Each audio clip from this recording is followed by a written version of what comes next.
कडक उन्हात उष्णतेनं माणसांची घालमेल होत असते. पण अशा वेळी पशुपक्ष्यांचे काय हाल होत असतील. आटलेले पाणवठे, त्यात उन्हाचा तडाखा.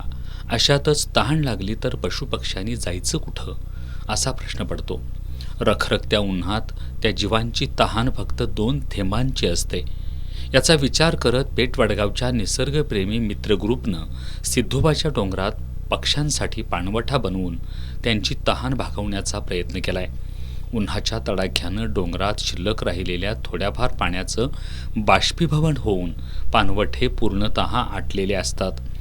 त्याच्या आसपास पाण्याचा नैसर्गिक स्रोत उपलब्ध नसतो. त्याचा परिणाम पशुपक्ष्यांवर होतोय. कित्येक पशुपक्ष्यांना पाणी न मिळाल्यानं ते उष्माघातानं मृत्युमुखी पडतायत.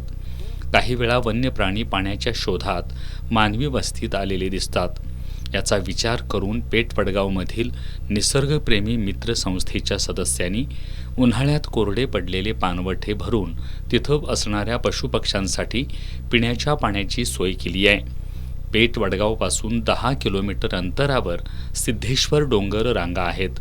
या रांगेत कमालीची जैवविविधता असून या भागात दुर्मिळ झाडं आणि पशुपक्ष्यांचा अधिवास आहे. उन्हाळ्यात इथं असणारे नैसर्गिक पाणवठे पूर्णपणे आटून जातात. त्यामुळं या भागात असणाऱ्या पशुपक्ष्यांना पिण्याच्या पाण्याचं दुर्भिक्ष्य असतं.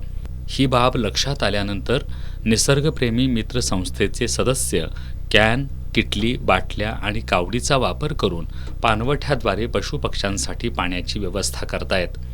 या उपक्रमात निसर्गप्रेमी मित्र संस्थेचे डॉक्टर अमोल पाटील, प्रकाश जगदाळे, अमोल चरणकर, डॉक्टर राजन अतिग्रे, निसर्ग अभ्यासक प्रमोद माळी, नेताजी पाटील, डॉक्टर शुभम करडे, धनंजय कुंभार, बिपिन माळी, नामदेव पिंपळकर आदींनी सहभाग घेतला.